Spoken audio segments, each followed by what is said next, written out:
How's it going, everyone? So, before we dive into the episode, I really want to say thank you to everyone that is listening in, that's tuning in, that's enjoying this content and getting value from it. I really love that. That's why I do it.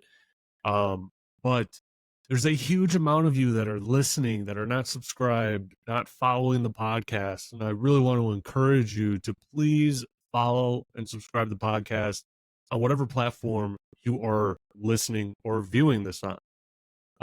It really helps out the podcast. It helps out the algorithm. It helps more people hear this content that you already find helpful and that they hopefully will as well. So if you go ahead and subscribe or follow the podcast on any platform that you're listening on, and please share it with your friends, that'll be great. All right. Thanks, everyone. Let's get into the episode. How's it going, Robert? It's great to get you on the podcast. We've been working towards getting this thing scheduled for quite some time now at this point. I'm really excited for our conversation. Same. Sorry, it's taken a few attempts to get here, but glad we finally made it. Yeah, no worries. It's difficult for, like security people to do like hour-long calls like this during the summer because like all of our conferences kick off, April, May timeframe. And they go all summer long, especially if you start doing like B-sides conferences and everything else, right? Like that's all the time. Right. It's Do you enjoy the conference thing, or is it like I like DEF CON, right? I don't like all the vendor stuff. All the vendor stuff, you're just getting sold all day long, and it's really frustrating. So I'd rather go to like DEF CON or a B-sides conference, something that's way less vendory. substance? You're looking for the substance, right? Yeah. I'm not looking to be sold something. I went to RSA a couple years ago, and I hope I never go back. Yeah, I haven't been to an RSA conference since the last one was before COVID happened, and honestly, I got to say I don't miss it at all. Yeah, I went to the one, I think it was like the one in 2021, right? When they came back from COVID or Right, whatever, and it was right. like a super spreader event. Like, I only walked the event or the vendor floor maybe 2 times, and I was done. Like one day I did half of the room, and then the next day I did the other half of the room, and it was just pointless for me to be there, honestly. Yeah, I've always found the best times at RSA are when you get people to meet you at places outside of the Moscone Center. Yeah, Like if you can get to me like a cool coffee shop or one of the hotel lounges, I just always felt that was where the yeah, real action happened at RSA. yeah. That's what I would prefer, honestly. Right? Like if I'm gonna make Right. the trip out to California, I already don't like going there. Right? Like it might as well like show me around a little bit. Take me to a restaurant or something. I don't want to meet you at the conference room. Right. Right. Yeah, I'm exactly in the same spot as you. Yeah. Well, Robert, I always start people off with telling their background, right? How they got into IT, how they got into security, that sort of thing. And the reason why I start everyone off there is because I start everyone off with, talking about their background, right? Because I think it provides a lot of value for people to hear everyone's background and say, maybe I have a similar background, right? And if he did it, maybe I can do it too. Right. So what does that look like for you? Yeah. So, my background in the cyber is a strange one. I started off as a horticulturalist out of all things, right? Which is plants, if you're not familiar. And when I graduated, I started working for an environmental company that was doing a lot of irrigation systems in Southern California, San Diego mainly. And they were in the process of moving all the irrigation systems from analog to digital. So, of course, being one of the fresh guys out of college, they were like, hey, can we send you to some computer classes to learn how to make these swaps on our behalf? And so I just kind of fell into technology. A lot of my training in college was in the field of science, obviously, but there was a lot of design aspects, which surprisingly has led into where I'm at today, right? So from those initial technology classes that I was jumping into in the mid 90s to where we are today, I have found that I continue to pull back on things that I learned in college, like in the School of Agriculture. I went to Virginia Tech. horticulture in the School of Agriculture, you have to spend a lot of time in economics classes because small business finance, economics is a big part of agriculture, and you have to understand how that works. So a lot of the economic principles I've applied into the job that I have now and what we do at X Analytics. So it's actually worked out in a really sort of strange way. You could never sort of predict this path, but even the way like viruses propagate isn't too dissimilar how plants propagate, right? The way that viruses work in the plant system isn't uncommon how viruses work in the computer systems. So there's all these strange correlations that I have found from where I started to where I'm at today that, again, you can never sort of plan a path like this, but I have found to take advantage of every little bit of knowledge that I have and combine it in a unique way that really sort of created the career that I have in front of me. That's really fascinating. I've done over 200 episodes, and horticulture is not one of those backgrounds that I've gotten. I've had Yeah. opera Yeah. singers on. I've had, cyber warfare mercenaries on. Like, Musicians probably, right? yeah. Yeah. It's really interesting. You said that when you were in school, right, studying horticulture, you had to study economics as well. Is that because maybe the industry in horticulture or agriculture overall is more small business focused, right? Like, you're not going to go work for, a really large company, right? Like here in technology, you can go work for Apple or Google, a household name worldwide, right? Yeah. But maybe in that industry, it's more common to go the small business route. Is that like what it is, or is there another reason behind it? I think that's part of it. Virginia Tech is one of the few land grant universities in the country. That's where I went to school, Virginia Tech. And Virginia Tech's really built on the foundation of many of the founding fathers of our country. And something that I think a lot of people don't understand about the founding fathers is that many of them were part of this Enlightenment philosophy.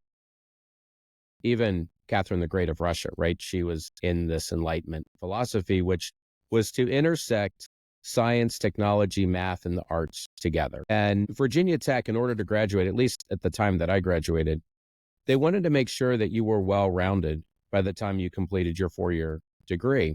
And so that well-roundedness included that you had to be part of the arts, you had to be part of science, you had to be part of technology, you had to be part of mathematics. And obviously for me, in my field, some of the mathematics led directly into economic classes, micro and macroeconomics. But I think on the big picture too, if you also think about agriculture, especially you live in Chicago, right? Agriculture has been something that's been traded on the Chicago Stock Exchange for a long time. And so I just think there's a direct association between how agriculture works and how the stock market works. And obviously, you're right, a lot of, at least historically, a lot of the farms, a lot of the horticulture businesses, the nurseries were small businesses. Today, that's changed a lot, right? They're part of mega corporations.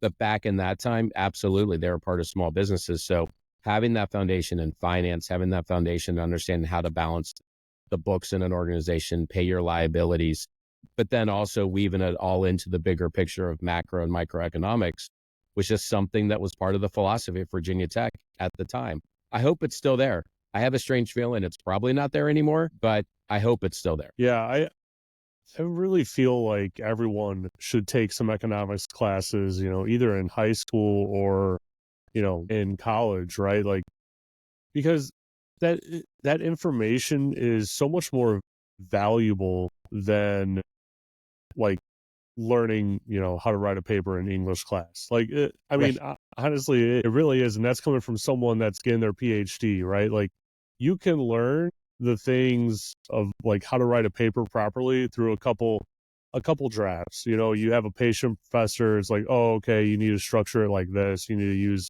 this terminology or whatever it might be, right? Like, you can learn those things really on the fly. But economics, I find myself, I grew up in a poor family, right? I mean, we didn't realize that we were poor, but looking back on it, it was like, wow, we were pretty poor. And so like money wasn't discussed of like how it works, right? How it can work for you and against you, of how these things all matter, right? And like that was the most challenging part for me. When I became an adult, I had to then, you know, learn that, right? And teach that to myself. And it took me a couple years actually to actually, learn it how you're supposed to like actually know it. Like, oh no, this is what a bad loan looks like. My Right. very Right. first I look back at my first car that I bought, right? Never should have leased it. I should have financed it, right? Should have put more money down on it, right? Shouldn't have accepted the insane interest rate that I got because it was my first ever, car loan and whatnot. All of those things, I had no clue that they were. Right. But I do feel like you have to learn through those mistakes, right? And sure, you could learn some of that academically, but sometimes I think the best opportunity for learning is the mistakes that we've made, right? And clearly you've made those mistakes, so you probably wouldn't approach a car loan in the same way. You know what I mean? Because it stuck with you. You learn the realities of the decision that you made, and I think that is a fundamental difference between things that are academic and things that are learned in real life, especially in the field that we're both in. Is that you can read about something, you can learn about something through a lecture, but until you actually experience it firsthand, I don't think it really sticks. You know what Yeah. I mean? Like it doesn't really resonate in how you make decisions moving forward. Yeah. Especially for me, how I learn is by doing, Same. right? And if I I'm the don't same. understand that something is wrong or, you know, like it shouldn't be a certain way, right? I don't realize it until I do it. Like I think about even like my current, like my sports car that I have, right? Again, it was a bad situation and I learned, oh, I can't go into it, you know, excited, right? Like Right, I right. have to be a better salesman when I'm excited about the car. I'm like a closet car guy, Um, and so like I just like started getting into cars and the guy showed me, the right like he knew exactly what he was doing, obviously. He does it for a living. And so it's like, oh, I gotta learn this lesson again, or I gotta learn it a different way. But the same thing in technology, and there's so many people out there that are afraid to mess up, and like Right. I Yeah. talk about it on my podcast a lot, right? When I was fresh out of college, I mean, I very embarrassingly like destroyed a bank's database of our product, right? Just very inadvertently, very innocently, ran the wrong command, had too high of privileges and permissions than I should have had, right? And I went and destroyed their database.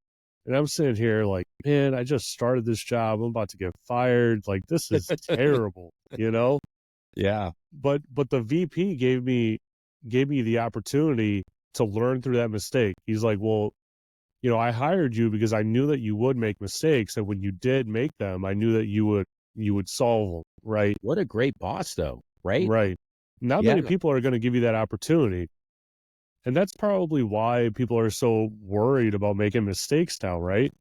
Because they don't want to get fired, but you have to make the mistakes to really learn it. This is one of the things that I find fascinating, and for some colleagues that you and I have that overlap, I have these discussions with them, and I always struggle, especially for somebody that's new at a CSO role. They don't want to share their findings directly with their boss or bosses, and whether that's the CEO or corporate directors or whoever it happens to be. There's this hesitance, like, well, I know that's my cyber risk condition, but I really don't want to share it. And I find that to be the strangest thing. It'd be like a CFO saying, well, we know what our tax rate is, but I'm not going to share it because there's going to be an adverse reaction to it. The CFO is Yeah. just going to share it, right? Or if the sales numbers came in poorly for the quarter, the CFO is just going to share that revenue went down, right? Because sales numbers came in poorly. It is what it is. And I find it so odd in the world of cyber that there's this hesitation to share the reality of the circumstance. And I think it gets to what you're saying, where people don't feel like they can make mistakes. By the way, I don't think the cyber risk condition is a mistake of the CSO. Um, but there's this natural sort of like feeling, can't share that because it's a reflection of who I am, or I can't make a mistake because it's a reflection of who I am. And I think that in itself is a huge mistake in our overall industry. Yeah. Yeah. It's an unfortunate consequence of, I feel like, punishing too harshly, right? Right. You know, Right. I remember when I was working for a credit bureau, and they had the culture on the security team was, you know, if you cause an outage, you're done by the end of the day, right? There Wow. was people there was people that caused outages, you know, in the middle of the night during a change window, Sure. and Going to happen. they were let go by the morning. Like, Wow. it What was about that like kind of, somebody running a vulnerability scan, which is a requirement that could cause oh, an outage? yeah, Same. do not do not let it go down, you know? And that was just the culture, and that was a terrible culture because there was a lot of pressure with it, right? And one day, you know, our solution, we had just recently upgraded it, and our solution created an outage that was quick. It was quickly contained, but the damage was very significant. It took us, you know, a week or so to actually recover from the damage that it did.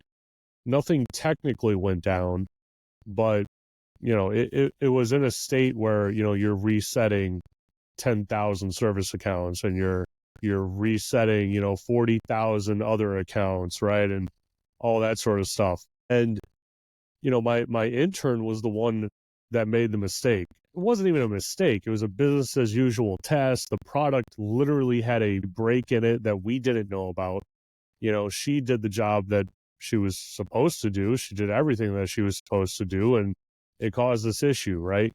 And she was nervous about reporting it because, like, she immediately thought, okay, this is my last day here. You know, like, I'm not even out of college. This is my last day here.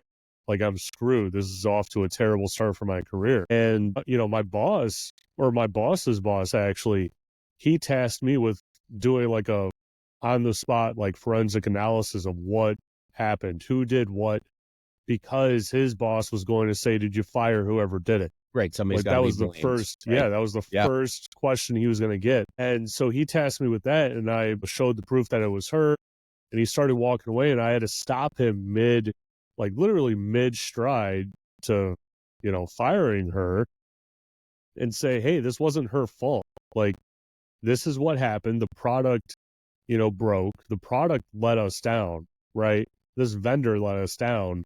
It wasn't her fault. She did everything that she normally does. I mean, she did it 2 days ago, right before the upgrade. And but, like, it brings me back because that culture, that mentality, like, really carries forward in a significant way. I remember, when fast forwarding a bit, every time I find like a glaring vulnerability or a glaring hole in an environment, I now don't really care. Right. Like, Right.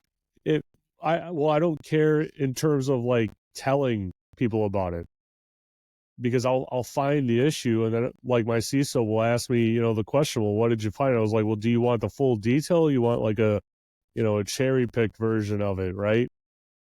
And you know, he'll ask for, like, the whole truth and whatnot, and I'll be like, okay, I found all of this. You know, I found this stuff that we've been, you know, hiding under the rug, or I found these dead bodies over here. Like, we need to figure this out, you know, like, that sort of thing. But, and that's just my mentality, right? But I know other people that went through that same incident that I went through, and now they're in a situation where they constantly feel under pressure to not mess up. Yeah. You know, it's a strange thing because in the story that you gave, always think, does that hold true for other departments in the business? And sure, I understand there's a huge need for technology to be up and running all the time, right? It's just the way that the world is today. But at the same time, you know, there are mistakes made in marketing. There are mistakes made in sales. There's mistakes made in product development and product execution. There's mistakes made in how the CFO and the accounting team does their job. And ultimately, it's always to get to the truth, right? It's always to learn from past mistakes, and it's always to try to figure out, how do we solve our problems and get better? And the reality is that a business is always a series of problems that need to be solved, right? Nothing's perfect in business. All considering the world's changing around you. right, at the same time. And so, I just get this sense that IT and cyber is in this unique position inside of corporations today, where the other departments just kind of operate differently, almost organically, in a way where they can adapt and maneuver and make mistakes and overcome mistakes. I find it very strange. And so I don't know if it's self-inflicted, as it's a culture thing, or if it's a real thing. And sometimes I think it's self-inflicted, right? It's the culture inside those departments that continue just to perpetuate that. And I'm not so sure that it's that same feeling sits with the CEO or sits with the corporate directors of the business, who are risk takers by default, right? Yeah, I think it's a bit twofold. I think it is the culture within security and the mentality that we're all taught, right? I mean, like you're taught this not even in school, you're taught it from peers, right? On this side of security, you have to be right every single time, 100% of the time. And that one time that you're not right, it could lead to the entire company being breached and us being out of a job, right? Like having that mentality means that you're having a no fail mentality, right? And then I kind of go back to like NASA's mentality of no fail, right? And what that means for them is no, we're going to fail. We're going to fail in controlled ways, right? We're going to fail in as many controlled ways as we possibly can. We're going to think of literally every single thing that can go wrong, and we're going to try and prepare for it. And then having, the coding in a way where I think it's like fault tolerant or error tolerant coding. I mean, it's probably a different term, right? I'm not a developer, so I don't know it offhand. But it's this type of coding that even when errors happen in the code, the critical systems are still running because they're all Yeah. segmented out and they're Right. so well protected from each other that there's no stopping the engine before you want to stop it, right? There's no stopping the navigation before you reach your destination or whatnot. And those things all matter, right? And they're applicable in our world too, right? Because you have to approach security from the mentality of if this endpoint were to be breached, well, what's the blast radius of that, right? Are we giving up everything because someone clicked on an email, or are we giving up 1%? Yeah. Joe, to dig into that, take NASA, right? I mean, obviously, if you go to the race to the moon, right? No red moon, right? John F. Kennedy. They made a lot of mistakes. They couldn't get rockets to launch. Unfortunately, astronauts lost their Yeah. lives in that process through testing, right? But it was all, and then we almost lost Apollo 13 on its mission to the moon. Thankfully, they got them back. But there was a lot of mistakes that were made in the race to the moon, but they learned a lot through those mistakes, right? And now you're right, we're in this age of NASA, especially like from the two shuttle explosions, right, in the 80s, and I think the last one was in the 90s, where they became really risk adverse. But then all of a sudden, all the successes and progress in NASA stopped as a result of being risk adverse, right? Like it had to take a company like SpaceX, Elon Musk, to sort of fuel them and perpetuate them into the future, which even SpaceX was on the verge of disaster because they couldn't get their rockets to work, right? And so feel that all great things happen through failure. You have to be willing to fail. And, there's all sorts of concepts in engineering like fail fast, right? So that you learn from it. But, to dig into cyber, I find this interesting because, Joe, I'm not sure if you're familiar with like what we do, but we help organizations understand their cyber risk condition, but then ultimately we help give them options so that they can decide what to do with that condition, right? And we basically simplify cyber risk management for them. But what I really wanted to get into was that I'm analyzing tons and tons of data on a regular basis related to losses inside of cyber. And, the losses really aren't that bad. Sure, nobody wants a loss to happen, right? They don't want a data breach situation or a ransomware situation. But if you really look at the full volume of all things that have happened, it's really not that bad, right? I mean, take the biggest IT outage in the history of IT, which was CrowdStrike this past summer. No outage has ever been as systemic as that outage. And, in the Fortune 1000, just over 0.25% of the Fortune 1000 were directly impacted by that outage. Of course, we hear about Delta, right? They lost $500 million from that outage. But in the big scheme of things, companies continue to go on, right? I mean, think about it. Like, out of the Fortune 1000, did any of those 250 or so go out of business because of the CrowdStrike outage? No, they've continued, right? Yeah. Even CrowdStrike in themselves, who caused the outage, their stock took a hit, but clearly CrowdStrike's on full recovery mode right now. They'll probably shake this off. 2 years, we'll be like, oh, whatever happened with that CrowdStrike outage? And we'll be laughing about it, right? Yeah. The largest fines inflicted on data breaches go to Meta, right? Facebook. One of those fines alone was $5 billion. Sure, some companies would be crushed by a $5 billion fine, but Meta continued on, right?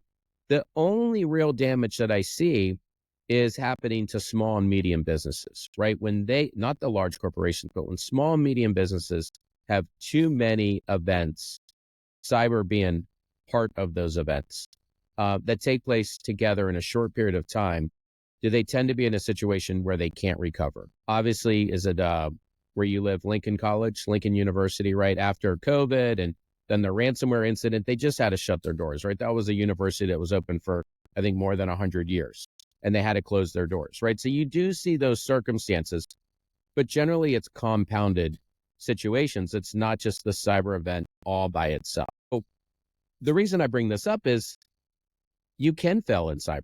Most organizations can fail in cyber, have an incident, deal with the consequences of it. It's not ideal, right? Sometimes it's bad for shareholders, but you can deal with the consequences of it and continue to move on. It's not detrimental. It's not catastrophic to the business.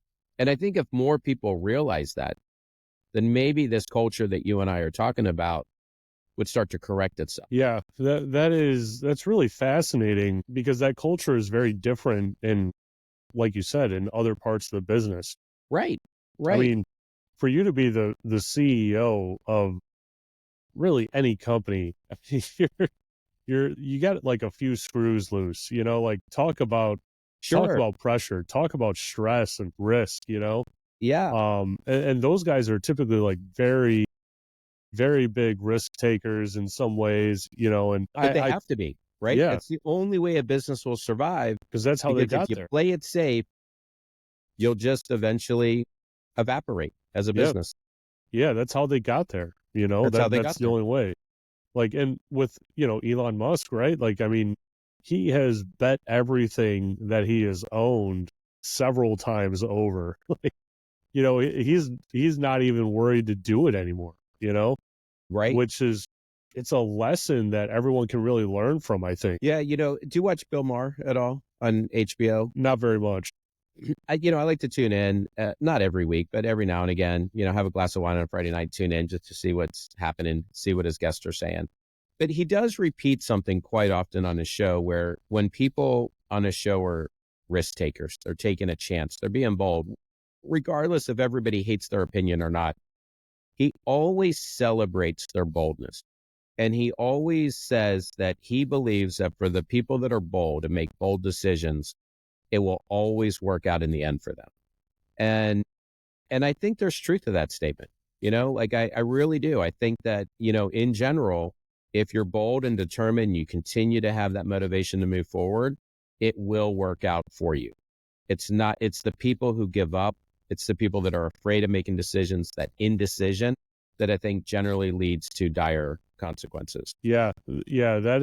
That's very true, and like whenever people are making like a career change, right? Or they're trying to, just for sake of this podcast, they're trying to get into cybersecurity from something else. I mean, that takes a level of boldness to think, I Right? don't know anything about this area and I'm going to get into it, like that really, that takes some guts. And you're Def- doing it, Joe, right? You're doing it. yeah. You started this and now you're doing it, and you've done, what'd you say the other day? Like more than 200 episodes already, Yeah. right? So that's the boldness, right? That's what I'm talking about. Yeah. Well, I also look at it. I, I remember when I was deciding to do the podcast or not, right? I was looking at it from the angle of, well, what happens if I'm like 60 or 70 years old and I look back, will I regret not doing it? And I Right? thought that I would, because I like connecting with people, me and you, like, we'll be talking, fairly regularly, right? Like once a year, like we'll talk and see how each other is doing now. Without this platform, that wouldn't be possible at all in any way, shape, and form, right? Like I would be nervous to even just reach out to you, but now I don't care who I'm reaching out to. I'll reach out to them, you know? Right? Right? Um, which yeah, I totally would regret it. And I have a personal rule too, where if that answer is yes, I will regret it, then I absolutely must do it. And there is nothing that can stop. Same thing with when I was trying to get into security.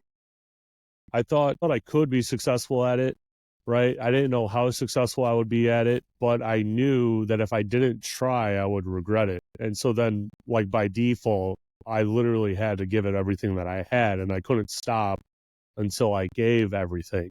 And I was just about to stop too. Like I gave it everything that I had and I was just about to stop. And then I go and I get 2 offers in the same day. Like, okay, Is it there's something see? here. That's the boldness, right? That's the reward. It's kind of like magic, right? It works out. It happens. I feel like too, like when you're right at the bottom is when sometimes the best things happen, right? Like right when you're ready to lose everything or you're ready to give up, but you just have that little bit of perseverance. I feel like that's always where like those amazing things happen, is at that bottom. Yeah. Yeah. It's interesting how I have found that when I go to, new levels, it's like a new level of anxiety too, right? Right? like, you know, my wife and I, we built our first house, right? This is our first house. I'm in it right now. Our first house, we built it, which is That's a no hard small. thing to do, by the way. It's yeah, it's no small feat, and I don't think that we really realized that, right? We were trying to buy, but buying didn't really make sense because the market was so inflated at the time, right? You're going to spend $700,000 for like literally the house that I have right now, and then you're going to be spending another 250K fixing it up, making it, livable and whatnot. It just didn't make any sense, right? And when we finally moved in here, like, we obviously reached a new level together, with getting the house and whatnot. But then I had like a new level of anxiety, right? Like something that like crippled me for like a week. It's just like I'm so nervous. I don't know if I can make this payment. What did I do here? Like I'm a failure. Just going through all of this stuff, and I had to stop myself. I think I actually had a friend that like stopped me and was like, "Hey, like you're fine. It's gonna be okay. It's new. It's different, but you're gonna get used to it." And now, it's totally different. Like I'm not even worried about it. I'm more frustrated that my mailbox is crooked as hell that Right? I put in than anything else, right? But you've relaxed into it, is what Yeah. you're saying. Yeah. Yeah, it's going to be uncomfortable in the beginning, but as you get used to it, as you get used to that level, um, it gets easier. I think that's something that people forget about or they miss often. Yeah, it's almost like you have to accept, right, your own reality and just contend with it for whatever it is. Joe, I have a special needs daughter. She's going to be 20 on Sunday, by the way. Well, And she's one of those kids that after she was born, the doctors are like telling you she's probably not going to make it, right? And we heard that throughout her childhood. Of course, the doctors were wrong. But she's with me all the time. I take care of her. She's with me all the time. And I get these people who come up to me and they're all like, "Oh, God bless you," or "You're such an amazing dad." I don't even think about it that way. I think about it as that's my reality. And I accepted it very early on.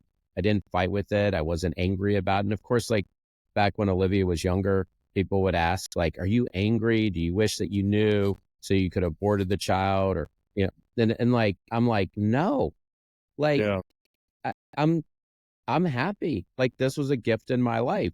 And so I think perspective, the point I'm trying to get to is I think perspective allows us to really operate in a way that is normal and anxiety free, and allows us to really find the joy and the beauty in the things that we're doing. Like, I personally love cyber risk, right? I enjoy the space that we're in. I love being a father to Olivia. I have two other children too, and I love being a father to them. It's all different. Every one of those circumstances is different, but I just accept them for what they are and love them. And it allows me to just operate with a certain amount of peace and an anxiety free attitude that could be totally different if I was full of anxiety, right? Like, if I was angry and anxiety, then I'm not good to them. I'm not good at my job. I'm not good to anybody.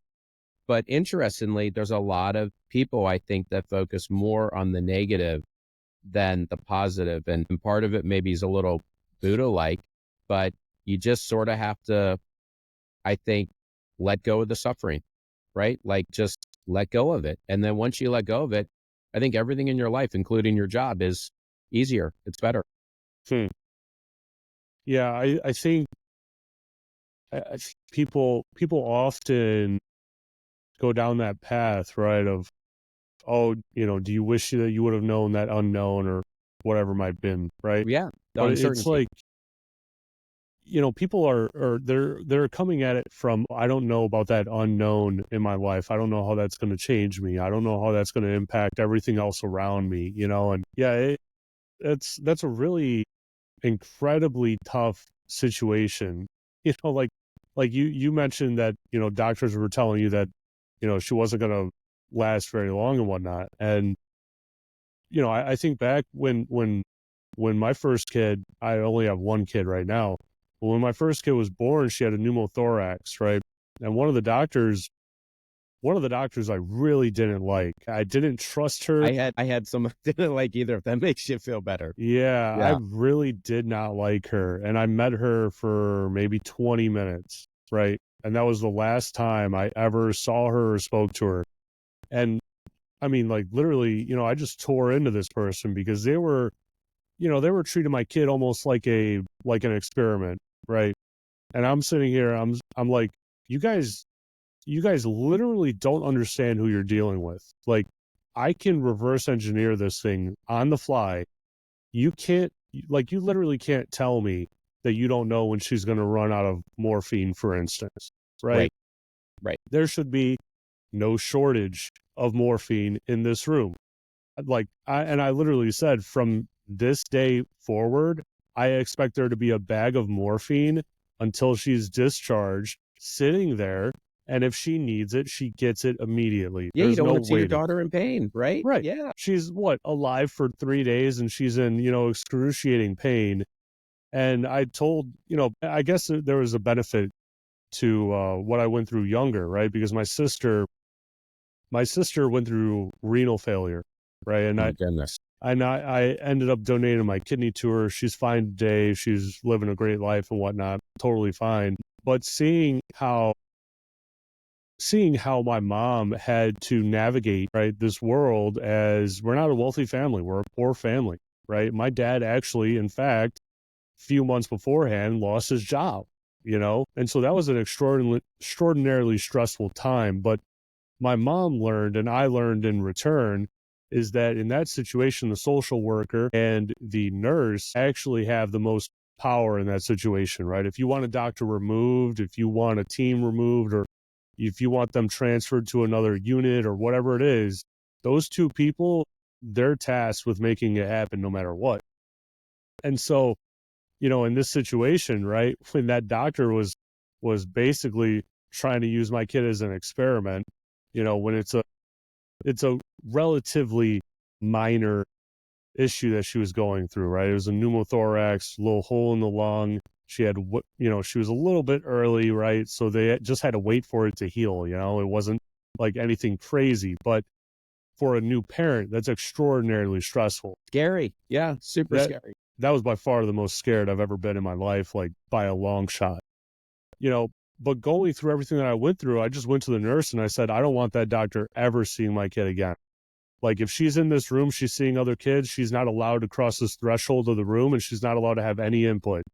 And they literally said, well, what if she's the only one? I'm like, you better call in someone else. Like, I don't care. She is not allowed to touch my kid. She's not allowed to treat my kid.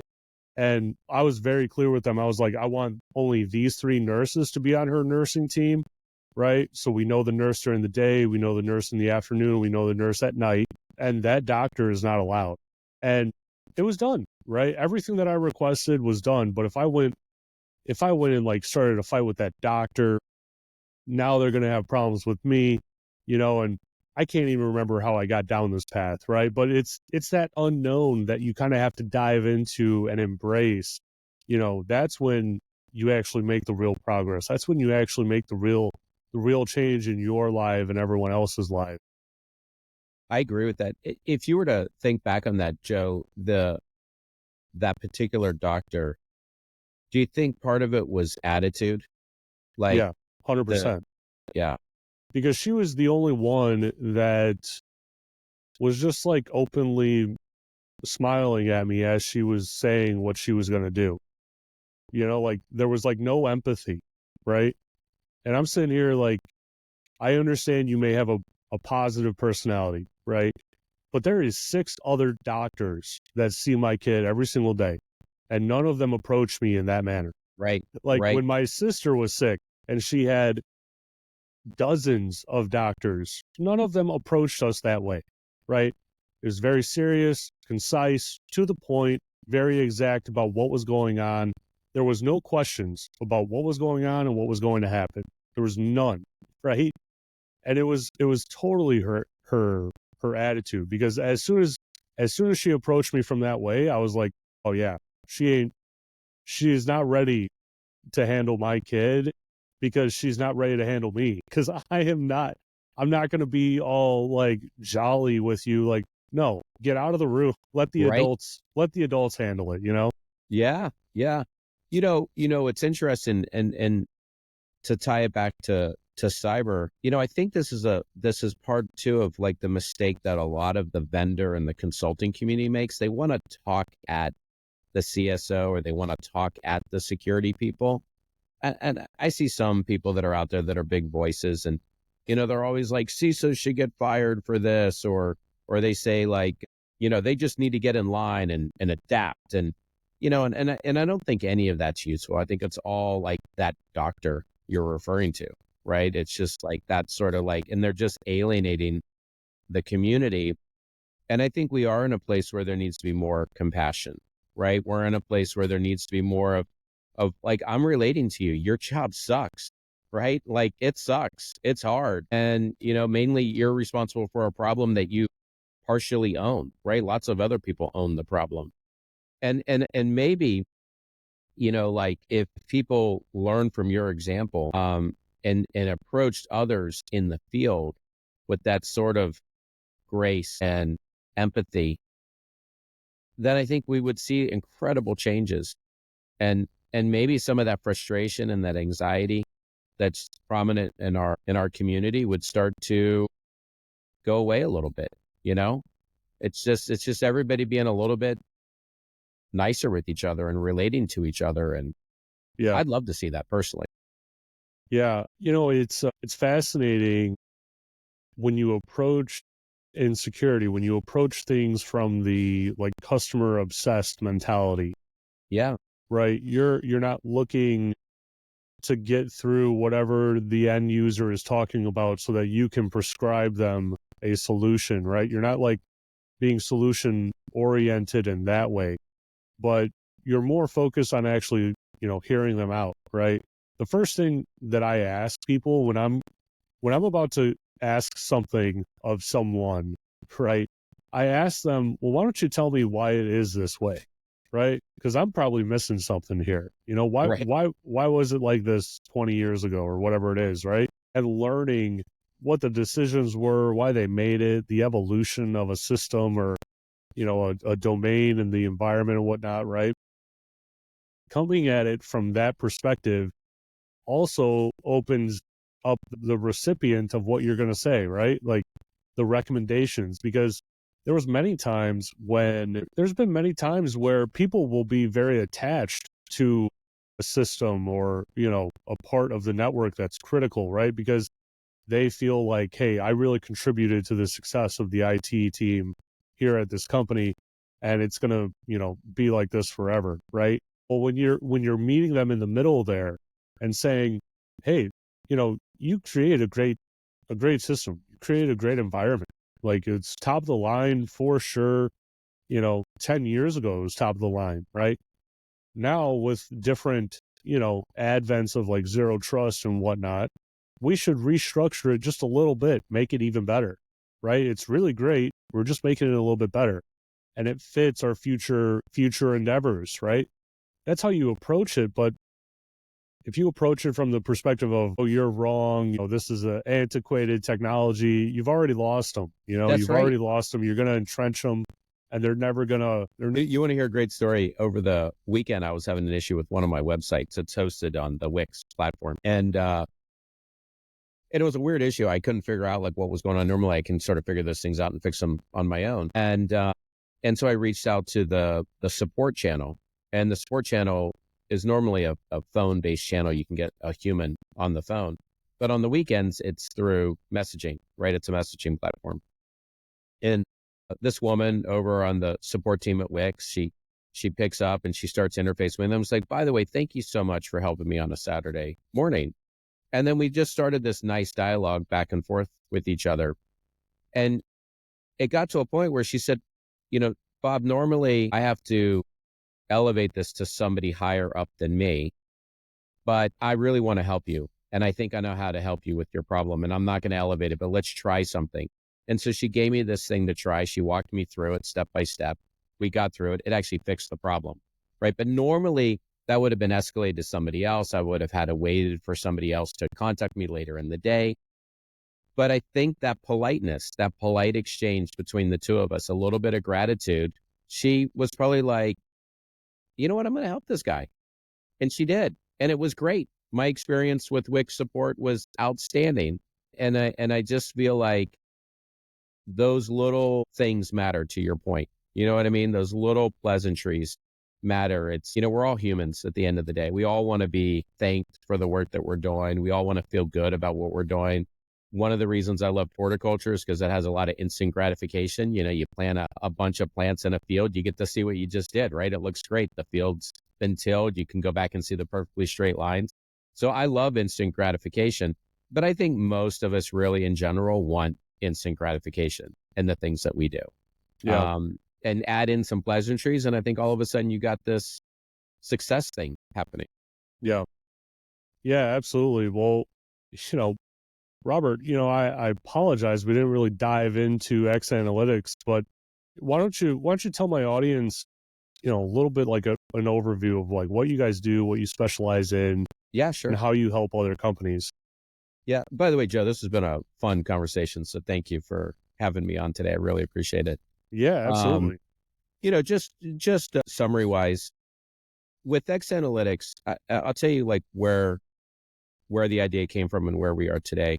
So years ago, I was in a board meeting for a large bank. I was assisting the CISO in the board meeting, and for the stuff that we prepared, we did a great job preparing the materials, but it was not received well in the board. And it wasn't because they were upset about the information.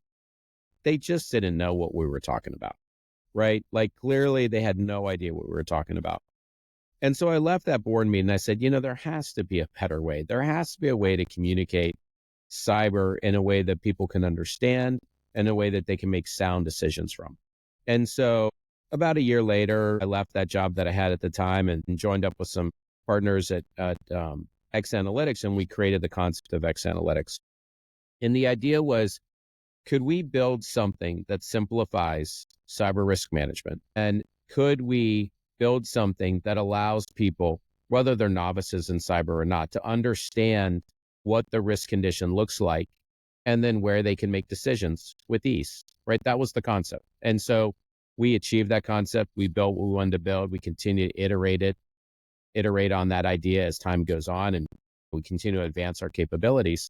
But fundamentally, that's what X Analytics is. X Analytics is a cloud-based platform that helps folks simplify cyber risk management.